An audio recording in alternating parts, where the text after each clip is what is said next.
Bu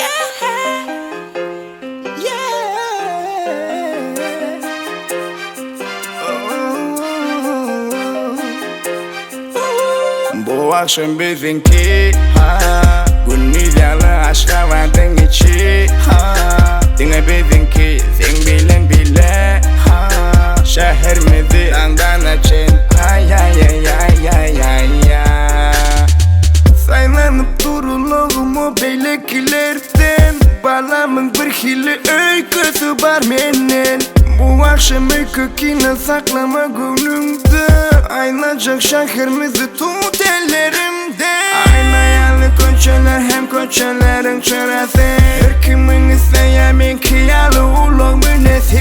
Bu aydıma hareket eder banalan hemmesi Bu basın sesini sen raya onun kellesi Uluk'da su bastan nereye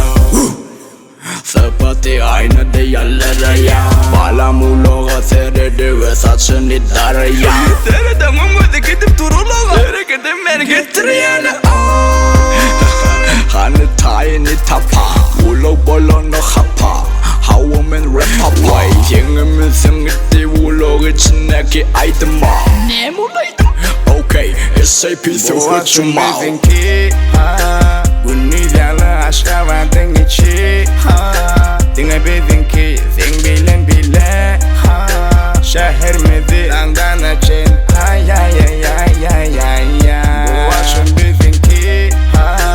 Günlüğüyle aşka vardın içi Dinle bizimki sen bilen bile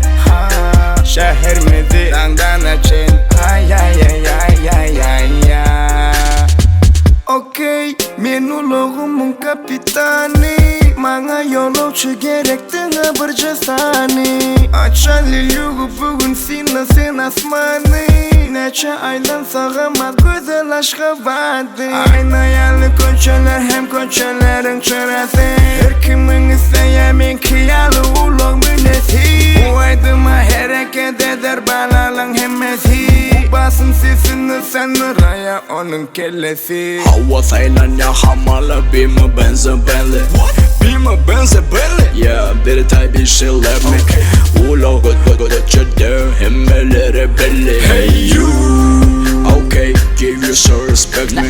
Hava bir yer samolyot Tizliği havayal Tekerimden çıkya ot Bastığın çabuk hadi Hiçbir detayı yok Geçir yaz bu akşamı Bu erteklerdeki yalı uçak hali Bu akşam bizimki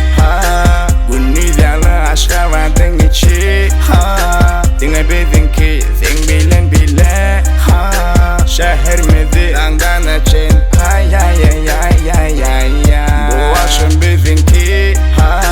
Günlüğüyle aşka vardın içi Dinle bizimki sen bilen bile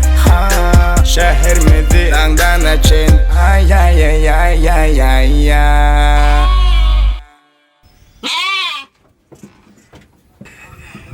Anı kıyızlar. Geç. Geç. Yine kuna.